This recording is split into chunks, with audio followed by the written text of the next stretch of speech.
I'm gonna. I'm going to start streaming, and Hello. Good lunchtime to everybody except the Americans who, like Derek, are pissed off that it's too early. So we're still waiting for Liesl, but we're going to start without. And let's just kind of chew the fat a little bit, right? So I'm John. I have a hat. And as of yesterday, I'm an award-winning comedy genius. oh my God, how much did you pay for that? I didn't pay anything for it. Really? I wasn't expecting it either. I mean, basically, the CMO circle, brilliant community, by the way, but quite clearly has the most dull, unfunny people in the world in it if they think I'm the funny guy. But, you know, there you go. Thanks, James. Thanks, Cliff. Thanks, stupid people. Wait a minute. They let you in? They let me in, and then they celebrated me. They gave me a big chunk of wood award. I mean, we all know you love a big chunk of wood. Absolutely. Are you going to change your LinkedIn headline now to award-winning marketer? No, but I should, right? Yeah, you should. Award-winning CMO. I think bin juice is probably the thing. I think that's probably what got there. The fact that I sit in front of bins, and you know that's the height of CMO humor, folks. I'm just here to tell it as it is. So, Liesl, if you're watching this and trying to get in, please let us know where you are, because we're missing you already. Click the image, Liesl. Click the image. Yeah, she says she's okay. I'm looking in. Hey, I mean, did you guys see the marvelous job Publicis did with Snoop? No. Tell us more. Oh. They paid Snoop to do a message for the holiday season. Oh, okay. They better not lay off one employee this season. Right, yeah. Because Snoop's a minimum of, I think, about $500,000 a day for the Olympics. Wow. So how much did you bring this man in to do a message that's not generating business? And then you're going to turn around and go, we need to cut people. How many folks could you have paid off of what you brought Snoop in for? Now, I'm not upset with Snoop for getting the money. Get the money when they look. If anybody out there, just saying, wants Derek to do a Christmas video for, I'll cut down on Snoop's I'll do $499,950. I'm sold, it will be funny. You can do my Christmas message. Yeah. But if somebody wants to throw the money at you, you can't blame the celebrity. You have to blame the individuals that pay it. It's like when I'm sorry, I'm about to go on that where clients say, we have no budget. We have no budget for great work. We can't do anything. Oh, look, a celebrity. And all of a sudden they have more money than God to throw at the celebrity. And there's an inconsistency there. If you didn't have money for the ad agency, where did you get the money for the celebrity? And this is because they think it makes them look cool, right? Yeah, no, this is because they want to be. That's because this industry is too busy star fucking. Wow. I mean, we now have a star. He's top left for me, but I mean, we've got an award-winning comedian. Exactly. I'm not going to name any names, Mark Pritchard of P&G. But notice how he can go to Cannes and sign all these contracts with celebrities to do stuff around the P&G product and then come back and beat the shit out of his agencies. I mean, which way is it? You go to France, you see Queen. A few years back, you saw Queen Latifah. They talked. He signed her to a deal. Once again, I have no trouble with her getting paid, but you didn't put her through procurement. She didn't have to answer any of the procurement questions. They didn't ask her how much of that money was going to be profit for her. But now, if the agency wants to spend some money, how many jobs will he give the agency that isn't drawn, pulled through the ringer? In their defense, though, the agency that got Kendall Jenner to do that Pepsi ad was the best Pepsi ad ever made. And they should have just doubled down on that. That was in-house. That was in-house, that kind of shit. That was the piece that was crap. I mean, come on. That was pure celebrity power, though. She did stop the race riot single-handedly with a can of Pepsi. That's true. Yes. I think there's not enough money in the world to cover the importance of what she did. I think more celebrities, less advertising agencies is the moral of this story. Yeah. Oh, okay. Sebastian, wait a minute. Right away. Sebastian's gotten. See, I forgot it's after 1 there, so y'all can drink. But here in the States, it's still 8:06 or something, whatever it is. I don't know. Yeah. So whatever you're drinking, Sebastian, keep on chugging, baby. Are you telling me that's not an Irish coffee that you had before? Oh, I wish. Starbucks. I'm sorry. When Starbucks starts doing Irish coffee, the United States will be in a real hot mess. Yeah, because it's going so well at the moment, right? Yeah. Oh, you know what? We're ramping up to the fire. We ain't at the fire yet. The bonfire hadn't started yet. Yeah, true. But it will. I saw an article the other day about Starbucks and how Starbucks is losing tons of brand equity, and about how their customer experience has sort of gone through the floor and all that sort of jazz. I mean, they seem fine, but articles are articles. But I mean, maybe if they sold Irish coffee, that would up the brand. Yeah, and then maybe cut back on the locations. Start your day the happy way with coffee and Baileys. Yeah, but what's wrong with Special Brew, or kind of where you are, Sebastian, kind of Buckfast, surely. You don't take Bucky hot though, do you, John? No. Well, you can have chilled coffee as well. Ooh. So for thanks to everyone that's messaging us and asking where Liesl is.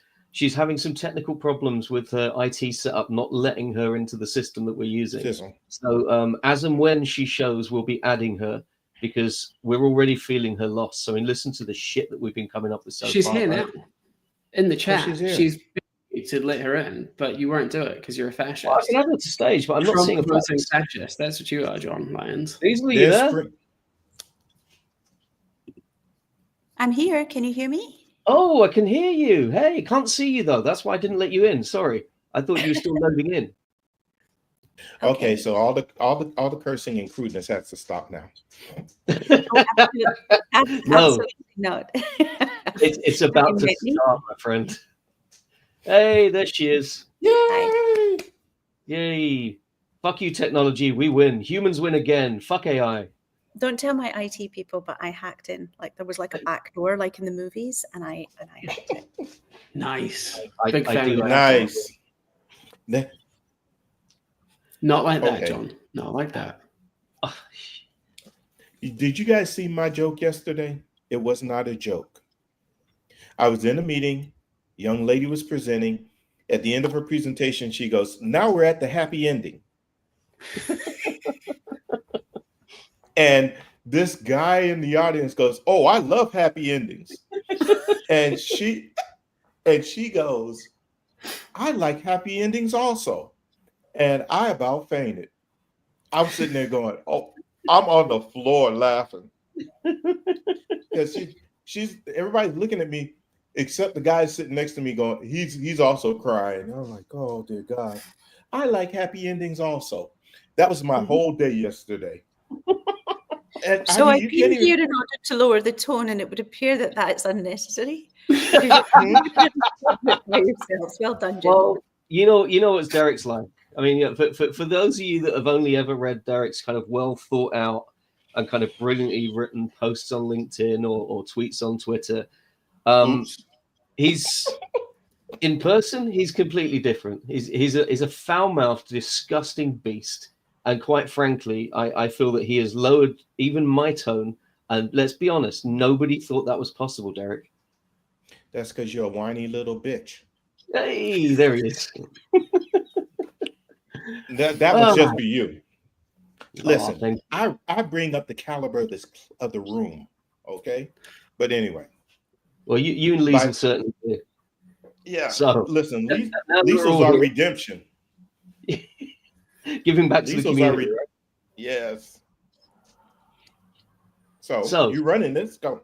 I'm running this, so thank you for joining us, and thank you for putting up with our little intro there, everybody that's listening and messaging.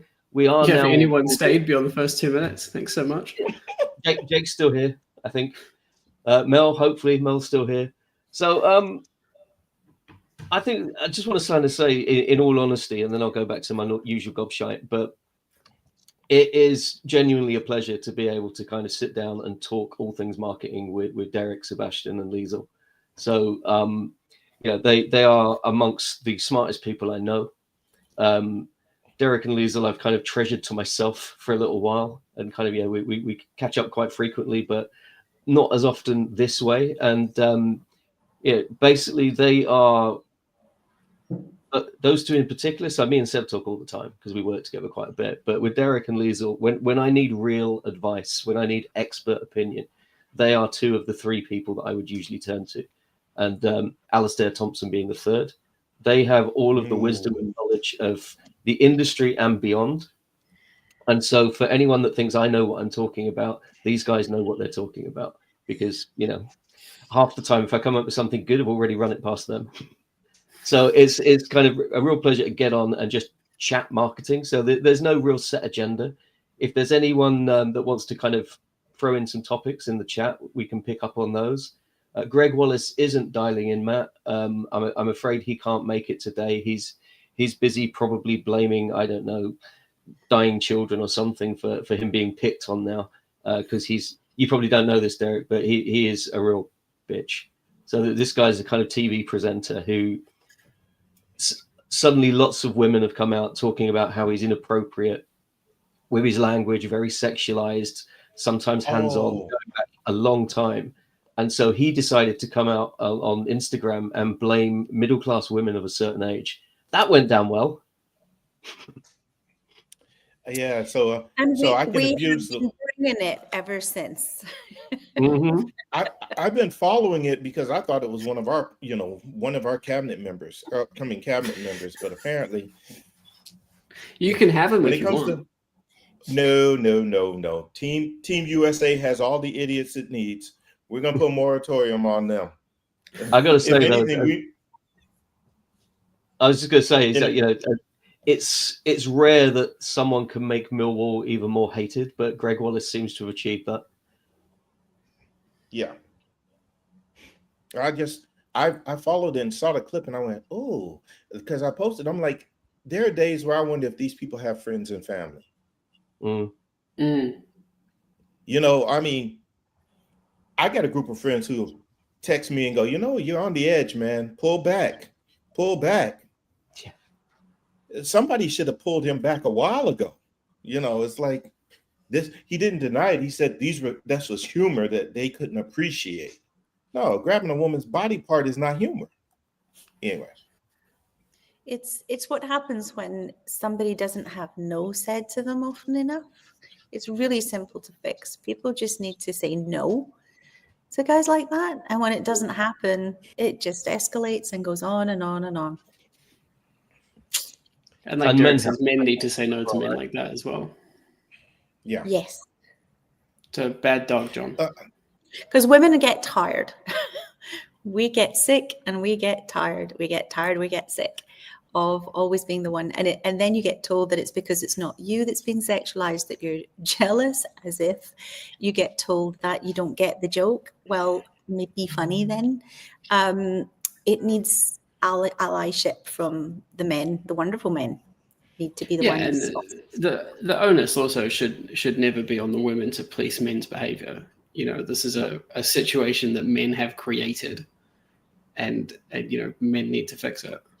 And wallowed in Okay. and hidden behind. Okay, I normally I will say, I think y'all are all right, but somebody just needs to whoop one of their asses. I'm sorry. This is what happens when you don't I get agree. your ass whooped. You know, put your hands on my wife and then find out what happens. You ain't got to worry Look, about her. I would pay to see you and Greg Wallace in a cage match. We could Oh, yeah. stream that I shit mean- on Netflix. I mean, these guys are the guys who got their ass kicked or bullied through high school, and then they get out in the real world where the physical violence is no longer tolerated. Since we want to be every now and then you just need to get your ass whooped if you're gonna do something stupid like that. You know, I mean, and I know this is an odd response, but in the Black community, folks tend to have accidents. You know, you hit a family, you hit a woman in our family, and oh, he fell down the stairs 3 times. I don't know how he fell down. He climbed up and he fell down again. He climbed back up. Ask him. And he'll sit over there and go, it happens in the Scottish community as well. yeah. Yeah, not so much down here in the London Essex borders. I mean, To be fair, though, England is a failed state. So yeah. But you, I've if just realised what I've done here. So Yeah, you I've put the wrong got mix Derek, together. who basically spends most of the time we communicate shitting on British food and culture. I've got Liesl, the Scottish nationalist, and I've got Sebastian, fucking Kiwi, who lives I'm in not a Brighton. Scottish nationalist. I really object to that. I am not a Scottish nationalist. That's not what it is. Last time I saw you, you were blued up, you had a flag, and you shouted "charge" at me. that's not the same thing, though. This is the problem when you tell people about SNP. They go, "Oh, like nationalist party, like oh, that's bad." It's not really the same as like hating the English. You know, It's not. it's not nationalism in the way that people think of I nationalism. apologise if I got that wrong. I know that you have friends in the Scottish National Party, so I think I made an assumption. I'm pro-independence. This is an entirely different thing. Right. Okay. That's what Also, I me meant. too. I cannot get Thank far enough away from John Lyons, and if we have to fucking cut the country in half and start rowing, Let's start get a rowing. biggest pair of scissors we can find, and let's do this shit. Mate, you can fuck off to I- the other side of the world where you're from.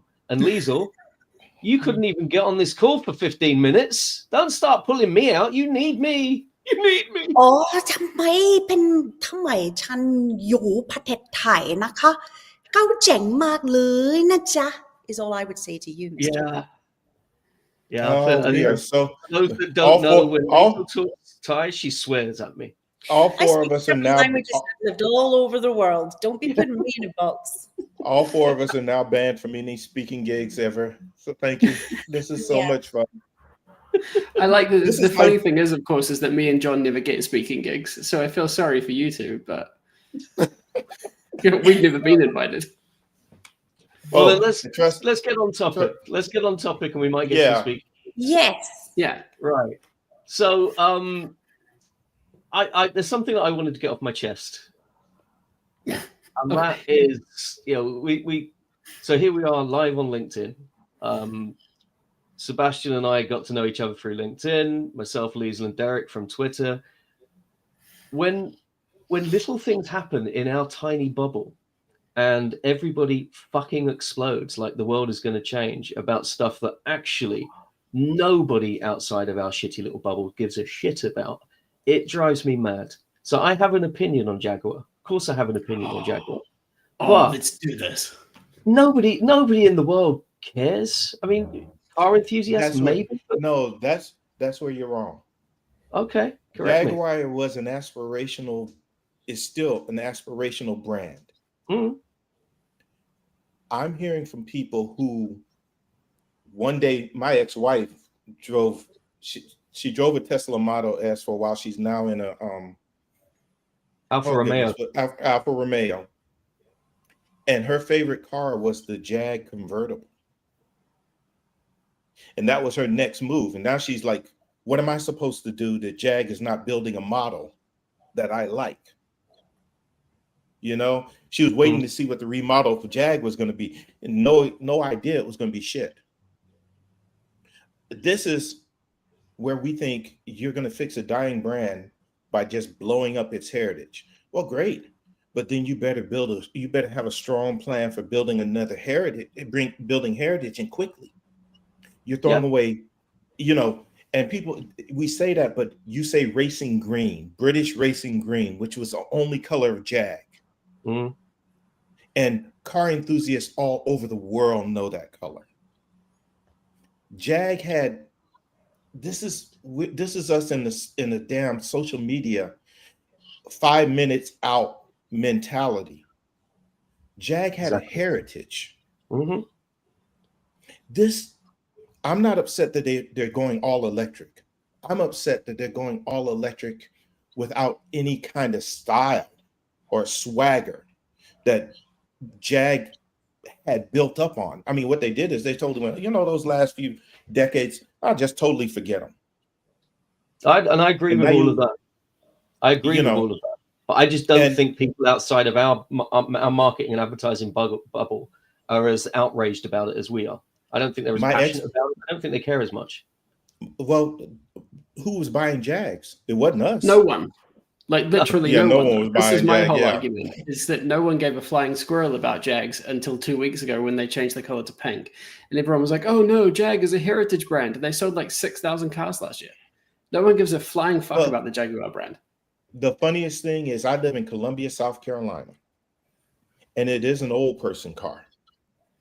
You see the big Jag, the big sedan, and I don't know. It's sort of like what Lincoln Continental did. Folks don't realize Continental no longer makes cars. They make SUVs. A lot of the American brands have gone to that. And then they cry that they have all these SUVs and trucks on the market on their lots. See, you can't shoot yourself in the kneecap and then to say, well, the consumers, they kicked us in the balls. No, they didn't. You shot yourself in the kneecap by limiting this. Jag had to do something, and let's see if this works. But the prototype that we're seeing spy photos of, the one that's in black and white and tape, is 4 doors. It's not this concept car you saw. And Car and Driver and a couple other sites have plenty of people who are not in marketing and advertising up in arms about this, because it's still, and we don't, it's part of a, here's where we want to be, but we don't want to be, because John doesn't believe in loyalty. Brands obtain, brands obtain a level of legendary status. And let's be totally honest. What happened when James Bond drove something other than a Jag? The world lost their minds. It wasn't the advertising world. Does anyone even remember that though? Now it's just James Bond and the Aston Martin. Yeah. That's all I remember. Yeah, but think about, for 2 years you were there, you know. I get that we think we're only in the bubble, but we're in the bubble not listening to other people outside the bubble. My friends that are car enthusiasts are like, oh, what the fuck? Yeah. You know? But how many Jags do your friends own? I've got a friend that has 7 of them. So that's good, right? Now they only need to sell what, like 30,000 more? But like, no, I'm saying, if you care about brands and you care about brand heritage, you have to support those brands, right? Like I care about Sony as a brand, I care about Nintendo as a brand, I give them lots of my money. I hope that those brands never go away because I give them lots of my money, but no one buys Jags, therefore Jag has gone away. So Jason made a couple of points in the chat that I think are really interesting. Number one, nobody cares about a Jag until they get rich. I see it as, certainly it's an aspirational thing. I would like one day to be able to afford a Jag. Whether or not I'll like the Jag that's around then, I don't know, but that would be my still buy it anyway. But I think the other thing that he said, I think is really, really super interesting. And this kind of goes back to what you were saying, Derek, about Lincoln or Continental. So, luxury car brands are all killing themselves by becoming ordinary, selling SUVs and other boring bullshit. And I think there's something in that. Liesl, you like a car. What's your take on this? Oh, I'm a woman and I only own a Porsche and BMW at the moment. So, why would you ask my opinion? Because I know that you own a Porsche and a BMW. Yeah, and didn't John told me once that BMW dealerships were twat factories. So, Well, Oh, BMW in Thailand stands for Be a Minor Wife, because the BMW 3 Series is what you buy your mistress, and you buy it on a payment scheme. And so the most defaulted car in the in the Thai car loan industry was the BMW 3 Series, because once you and your mistress split up, you stop making the payments. So BMW, we call it Be a Minor Wife. Little cultural insight there for you. BMW make cars that I like and I like to drive. Porsche make cars that I like and I like to drive. I've had a Lotus Elise that I like to drive. I've had various other cars. I do like cars. I do like design. And I also can look at it from a professional perspective. But I mean, I'm not losing my mind over it.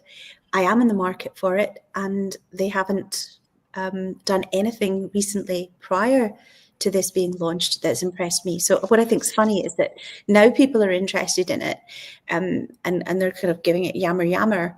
But if you really wanted to talk, you would have talked, maybe 10 years ago. This conversation should have been starting. What are they doing with their brand? What are they doing with their design? What are the cars that are coming out? Are they commercially successful? Is the design working? This is not a new thing. This is a more dramatic thing. It's a bigger shift. It's been hugely publicized, but it's not a new thing for Jaguar. Jaguar has been a conversation piece for a little while with people who are, guess what, in the market for Jaguars. Yeah. Yep. And I was wrong. Apparently, it wasn't a Bond car. Never a Bond car. Thank you, Jason. See, it's Jaguar just making up heritage that didn't exist. Yes, but you know what? Here's the thing.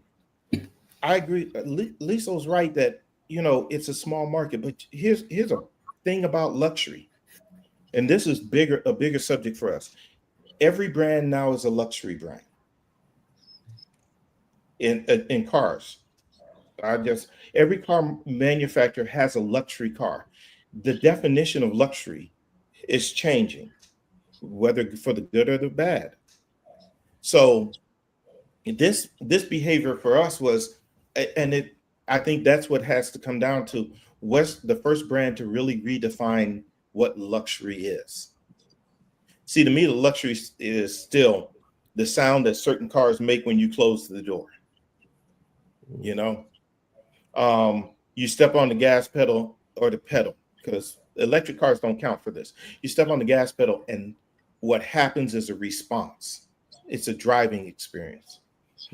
Before I was in advertising, I used to test drive every new model. This was my hobby. I test drive every new sedan and coupe that came out until there just got to be too many of them. So, I mean, I've been on Texas Motor Speedway in a AMG, a Mercedes AMG, doing 160 miles an hour, and a Maxima doing 120. But the idea of luxury is what we're dealing with here. And is this the preview of what new luxury is? Is this what new luxury looks like? I don't care whether Jag succeeds or fails. I wonder about that question. What is luxury? Is luxury just a price point? Is quality tied to it? Jag is notorious, and I'll tell you this is the funny part. Jag is going all electric, but it's notorious for having electrical problems. That was the problem with some of these older gas models, was the electrical in it. Yeah. So, as a car enthusiast, I'm going, damn. How will the electronics work in this car? So Jag brought in new people. Okay, whatever. I think, though, what we tend to believe about us in a small bubble, and this is the other part, we are still human beings. We believe because we work in marketing and advertising, our opinions don't count, or they're over. Talk to a doctor when something comes out around medicine. Talk to a lawyer when something comes out about law or rights or something. They're in their little bubble too. We get so dismissive because we are like, oh, nobody else cares about it. But on my Facebook page, non-advertising folks were talking about Jag. It's an aspirational vehicle that's been removed from the board as far as they're concerned. And that happened when Lincoln announced they weren't going to do sedans anymore. That happened with Cadillac going mainly SUV. There's a conversation, and Cadillac has a rich history in the Black community. So it was really interesting when Cadillac said, we're not really going to make that many more sedans. And the Black community sort of responded differently. What would we have been in a bubble for us to talk about that as marketing folks? No, the problem is we don't know what real folks are saying. But hang on, I'm in the market for this, and the question should be: is what would make me buy one?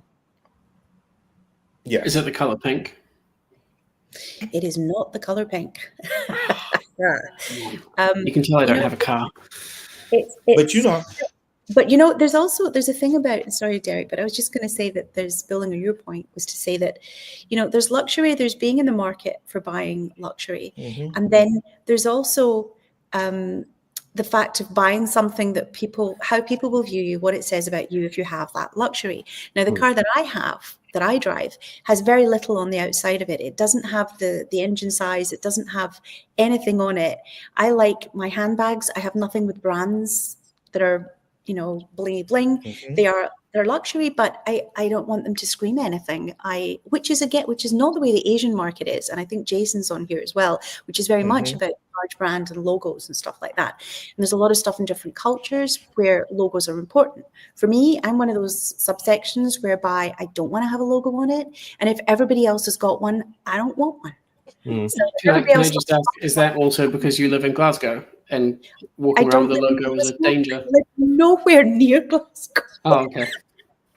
Now that's you, Sebastian. I grew up on the Isle of Bute, and I have lived in London for 10 years, in Asia for 25 years. That's where I primarily live. I'm briefly back in Scotland in order to do a postgraduate degree. So, stereotypes, let's just get rid of them. I can't do that, Liesl. I can't do that. Oh, I need my stereotypes to get by. We'll get them from somewhere else, because this shop is shut. What I was going to say is, some people like luxury to scream and say who they are. Some people like luxury because it feels good. You have a great set of earphones where you can listen to your tunes and it gives you a rich quality sound. You don't need to have the brand on it. You know that you're enjoying a wonderful stereophonic experience, right? But where I find the debate about the Jaguar so frustrating is this fact that as marketers, we're doing the thing that Derek and I talk about a lot in our calls, which is we're doing an awful lot of talking and not an awful lot of listening. And when you said, Derek, listening, are the people who are commenting, they're commenting as self-declared experts in marketing, fine. But the idea that they're not actually listening, have they seen the research? Are they doing some social listening? Are they looking at what the non-marketing people are saying on the socials? Have they seen any of the research? Are they going to cafes, as Steve Harrison would always say, and listening to what people are talking about when they talk about Jaguar? So I think marketing's got this problem where, we've got 2 ears and one mouth, but we're quite fond of bumping our gums about what we think. But the question is, what are people who are in the market to buy this, or other people who are not in the market to buy it, who will decide whether or not it's an aspirational thing, which is a second level objective?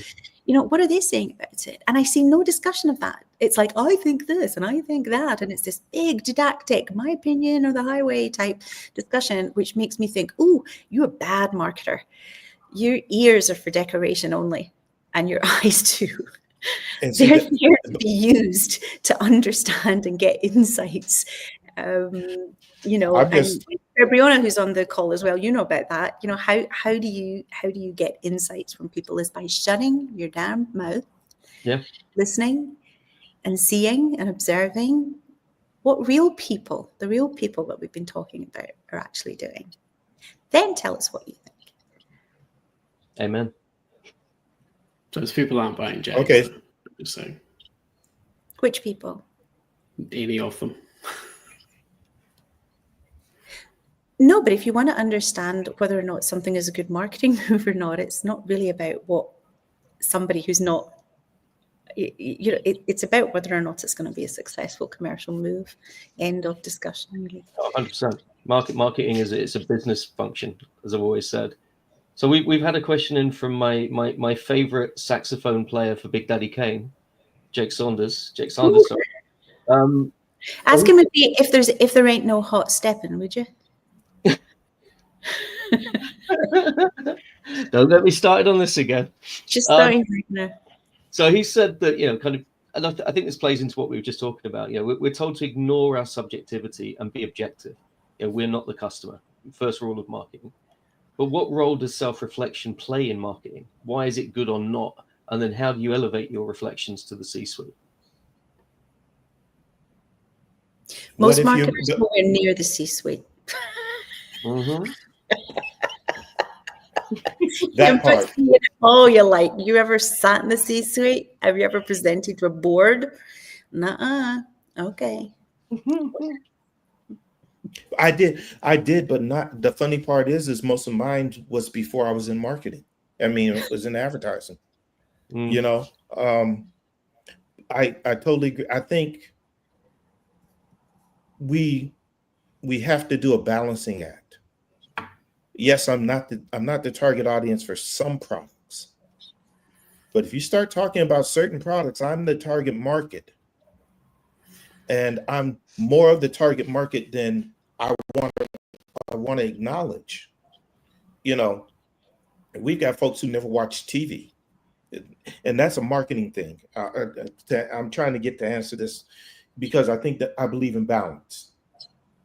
You have to be subjective enough if it relates to it, that you buy it. I'm a car guy. When you start talking about cars, I'm there for you. Now you start talking about motorcycles, I know I have no idea what. I'm not strapping myself to two wheels of death. I need 4 wheels and doors. And I can have a convertible hardtop, but I'm good. But I think me and Jake used to talk on a regular basis. Jake, you don't talk to me enough anymore, man. I don't love you anymore. When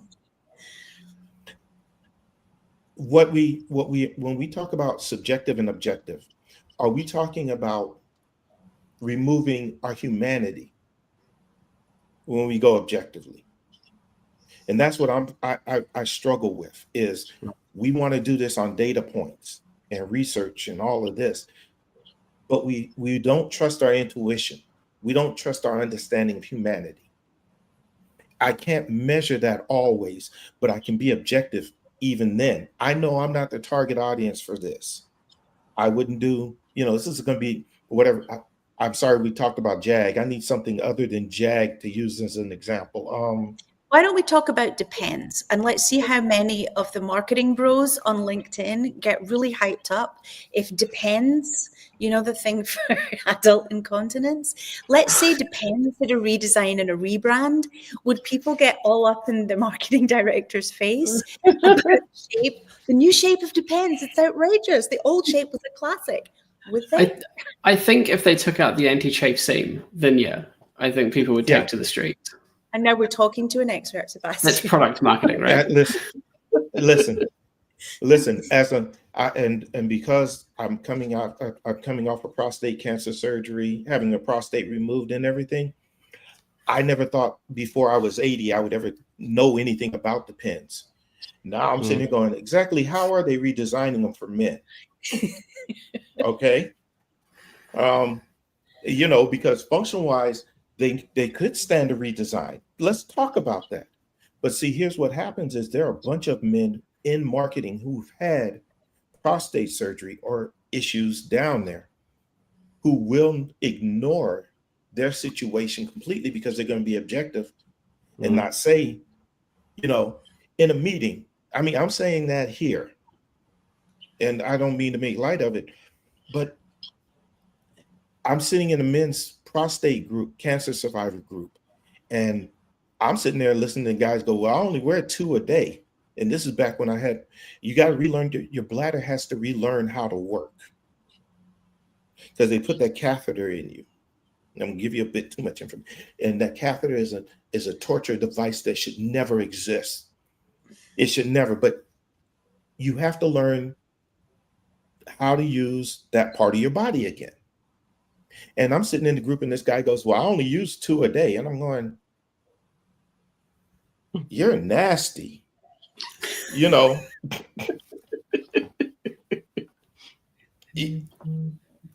And therein lies, am I being objective or subjective as a marketer? You know, Lisa, I would be all over this if they designed it wrong.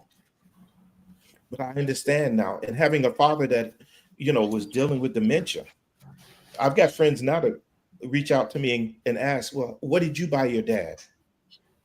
Yeah, I'm the expert. Anyone's a caregiver. My mother's 90. Anyone who's a caregiver has an opinion about that. But I think there's an awful lot of shouting down by people who don't. And here's the self-awareness thing. You need to be aware of which mode you're in, right? You need to know when you're looking at it subjectively. And that's okay. That is the humanity. How do I feel about it? You need to know when you're looking at it objectively and gather information and evaluate that information and use that information to make decisions. And here's my problem with a lot of that. The reason for looking at a rebrand and a redesign is to say, on the one hand, professionally, what can I learn from it? Is this something that I can learn what to do or what not to do? But then you can look at it from a personal perspective and say, I like it or I don't. For me personally, I love an elliptical line. And what's missing for me in the new redesign is it's a little chonky. I would like to see more ellipses because I like my car to have a little bit of an ellipse going on here and there to soften it, to streamline it. That's a subjective opinion based on what I like in a car. You can then look at it and say, okay, what can I learn from this? Is there good things that they've done? Because it's not all bad. Are there things that I can learn? Because it's not all good. And where's this kind of like self-awareness, this kind of understanding? What is the difference between here's me with a strong opinion in something and here's me being kind of, rational and observing something in order to move forward?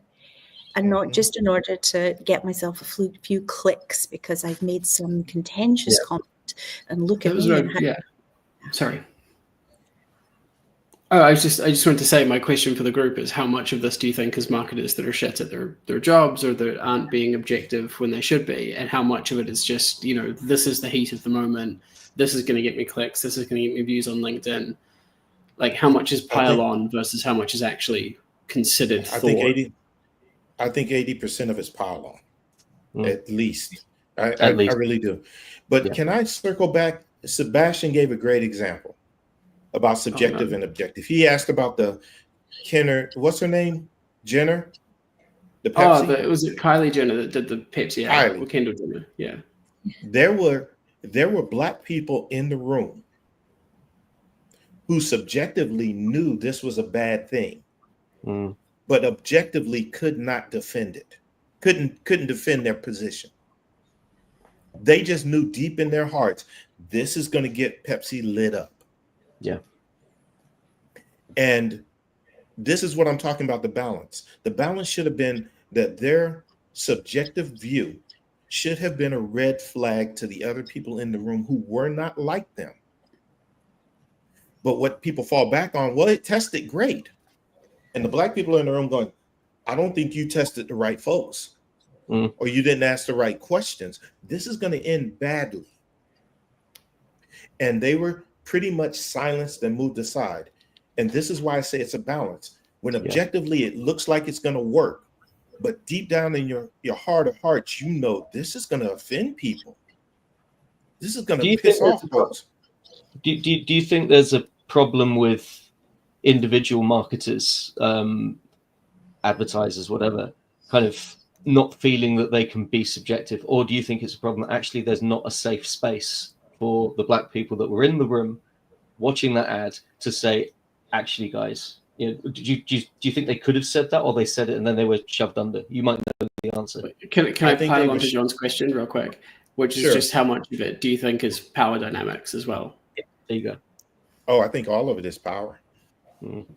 All of it. I mean,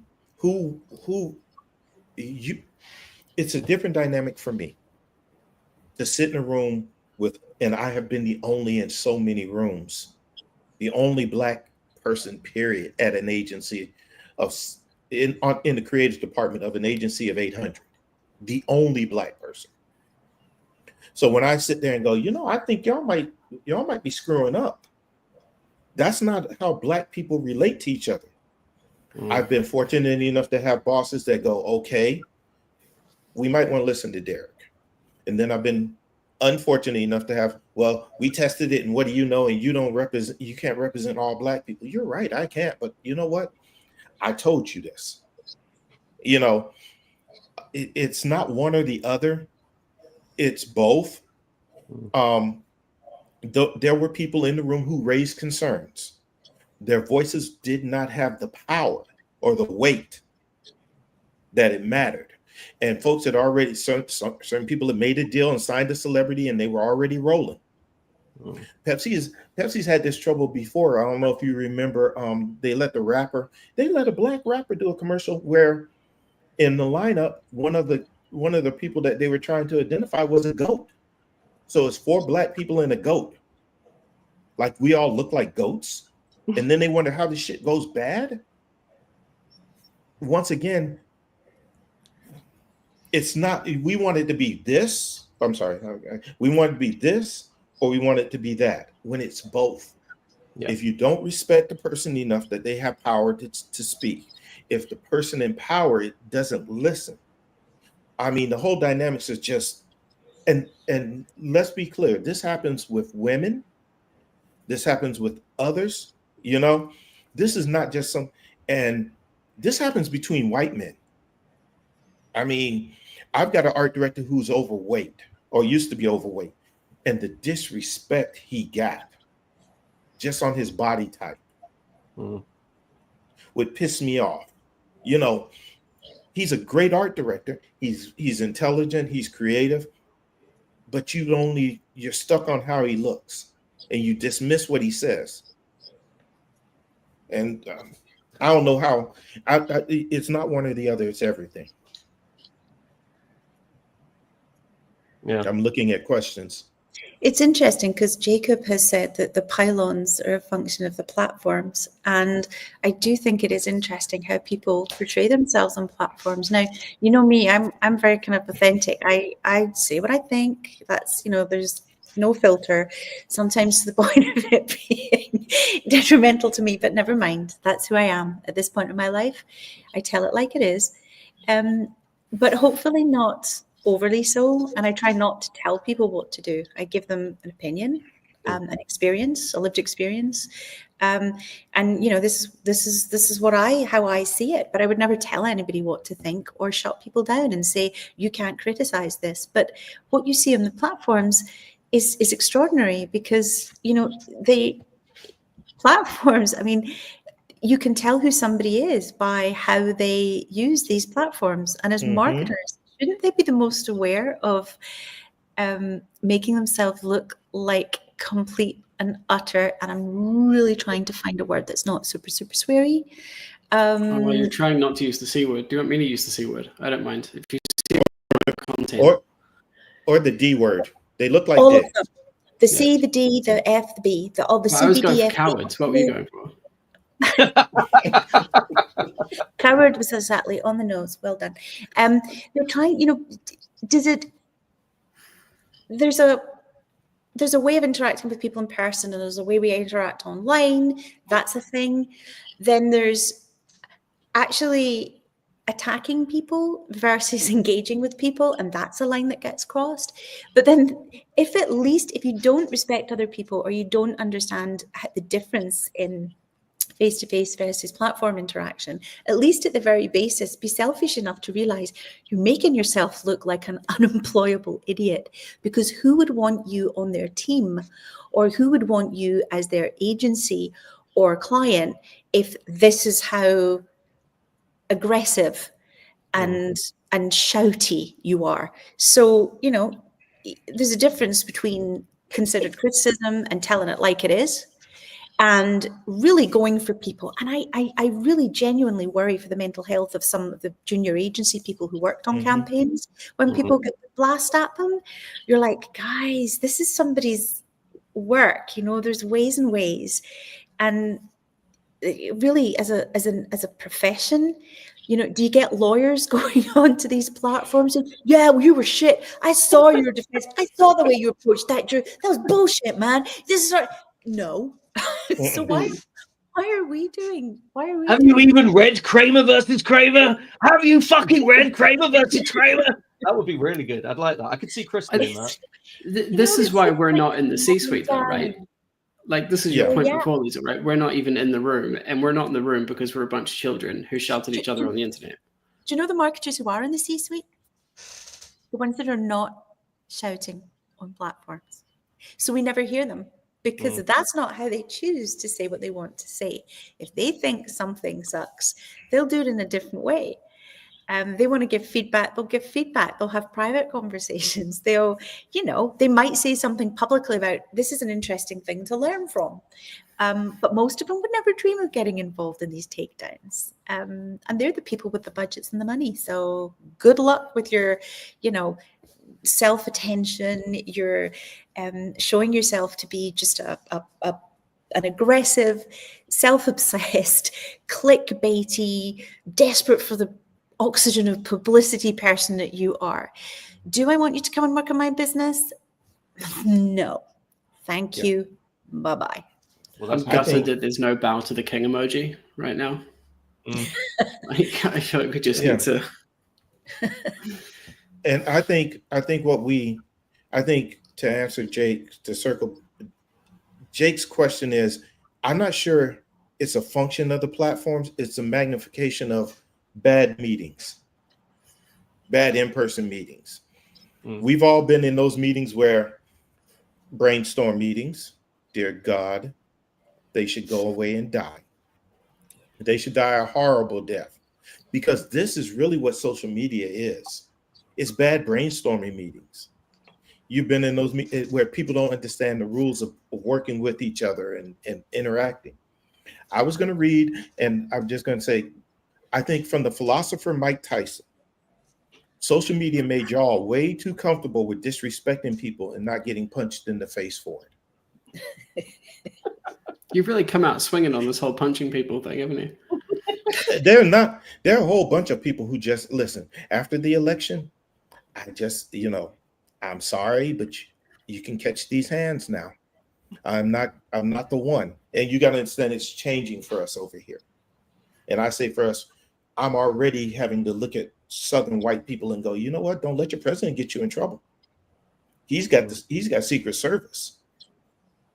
So trust me, it's about to get a lot worse for some of us. But not in defense of all Southern white people, but I dated a Southern white person once, and she was pretty cool. Yeah, possible. She lives here now, though, so I can't speak for the ones that are still there. Well, I think women are also scared because apparently it's our body, but your choice, guys. What the hell? Yeah. I weep for the young women. I really do. Oh yeah, but social media is really allowed those bullies and those trolls that were in the meetings to do the exact same thing they were doing in the meetings, but at a different level. They just ramped up online. But you know what it's like? It's kind of like, that's a really interesting thought, Derek. Because the thing is that a lot of these people shouting on social media would never be in those meetings. Like Sebastian was saying, they wouldn't be in C-suite meetings, but they also wouldn't be in campaign development meetings or research debrief. I mean, most of them, to be honest, that the really problematic ones, what do they do? Where do they do it? Nobody knows.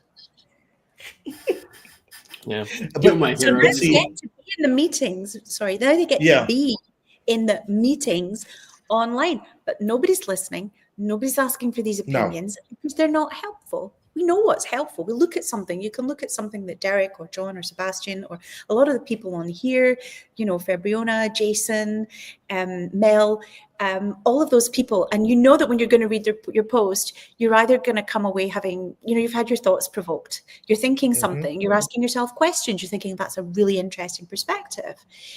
Or you're laughing. If it's Mel, you're like, that was funny. Because she's also got the humor pinned down. And so does Ryan Wallman, who's also hilarious. You should check Ryan out because he's like the funniest guy. But other people, when you see that something come up and you just think, this is going to do nothing but raise my blood pressure for naught.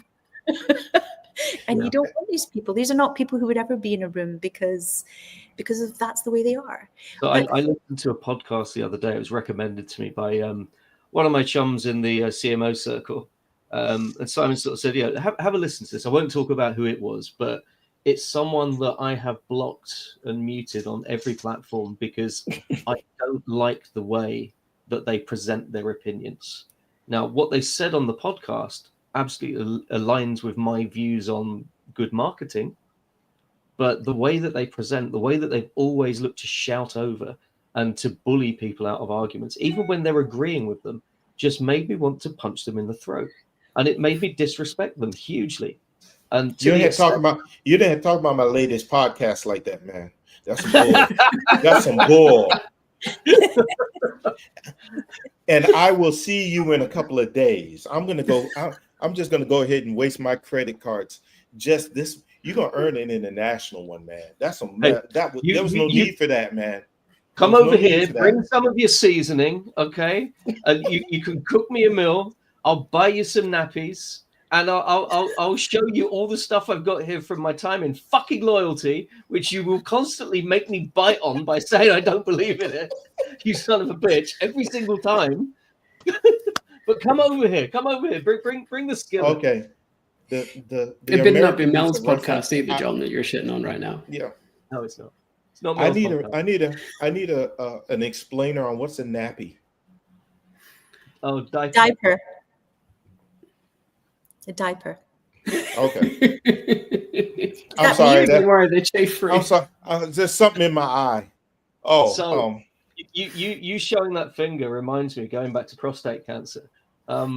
So ooh. I have just done a test. It's not the finger test anymore. It's a spit test. I was devastated. But again, just in that kind of transparency you were talking about earlier, in part seeing what you went through and kind of hearing about all the struggles of it, I've kind of gone, do you know what? I want to get tested for this. I don't want to have to go through that. Also, I thought lost it. I fingered and I wasn't. Going You into need my to get prostate- laid, man. Yeah, we you really really need do. to We get gotta you get back you. on those We gotta apps get and you. out into the wild. Yeah. I went into my prostate cancer experience and I'm treating it like a marketer. I what I believe a marketer should be. I'm telling anybody and everybody about my journey. I'm trying to demystify it because I lost a friend who shouldn't have died from prostate cancer because he was too ashamed to go through those things. Yeah. Look, living is too precious not to be to go, well, I don't want to be vulnerable. Well, listen, let them pluck it and pull it and poke it and whatever. Get yourself checked. My main support, my best friend, while he drove me to my prostate treatment, my radiation treatments, and my surgery and some of my appointments, did not know he was stage 4 prostate cancer. And so we are now prostate cancer buddies. They've gotten it but to what we're talking about earlier, as a marketer, I could go on Twitter and go, yeah, it depends, blah, blah, blah, blah, blah. But let me tell you now, when you can't trust, me and my, I don't mean to be, me and my penis were tight. We had been together for 58 years. I trusted him. He trusted me. We're right here. And all of a sudden, I can't trust him no more after the surgery. I'm not ashamed, So when we talk about the PEDs, I'm like, hey, you had to have those to relearn. Yeah. A lot of disabled people have them too. Yeah. And the sad part is depends. Lisa, I really want to do this spot. They need to do a spot about the judgmental looks that people get when they buy them. There's no permission to buy them. I mean, you put them on the counter at the drugstore and they're this big bag, and I had to buy them for my dad first, and then I got to get them for me, and then I got to go back to my dad. And people look at you like you're broken, and You're Yeah. a grown adult, and there's an opportunity there for better marketing. When I was in my final year at school, and then for a couple of summers when I was at university, I worked in a pharmacy, and I put the white Mhm. coat on, and it was a real education in all kinds of things, including the retail environment. And we did used to get up to some tricks. I think I've mentioned before. People used to come in for where the condoms were, so you would come straight up towards the till. The condoms were on the right hand side, and we weren't selling a product. We would take the product that wasn't selling and put it where the condoms were, and move the condoms somewhere else. And guys used to come in on Friday, because it was always guys that bought, come in the Friday, Saturday afternoons, head down, cash in hand, straight up there, look at it and go, oh shit, and end up buying grandma's soap or toothbrushes or Germaline or cotton wool buds, and then whisper, where's the condoms? And you go, there, because we had a heart. We wanted them to get the condoms, but we also wanted to shift the stuff that wouldn't shift. So you play around with a retail space. Lesson You learned. evil people. No, It's it funny was. to me It that was. people are embarrassed buying condoms, because you just think you're a legend, You're getting laid, That's a mate. new thing that didn't used to be like that. Also, when you grew up on an island, which is 40 square miles and had 4,000 people, So like, who are you, Chef? everybody's business. And you're like, hang on, aren't you married and your wife already? Why are you buying condoms? So there was a lot of stuff underlying all of that. Hey, it's like What do we Deserve think? to go what do we around the think- I need to leave, Like, but I love you all, and thank you so much, and enjoy the rest of the chat. Oh yeah, it's time to go. yeah. Bye. Thanks everyone for joining us. This has been Thank you. fun. Been a lot of fun. We got to do this. Wait a minute. We got to do this again, right? We will do this Are we- again. Yes. Yeah, because we didn't cover anything. No, that's so true. Not a dang thing. Thanks All for right. joining See me. you. Okay, bye bye. Thank you, guys. Sawadee ka. Thank you. Bye-bye. Bye bye.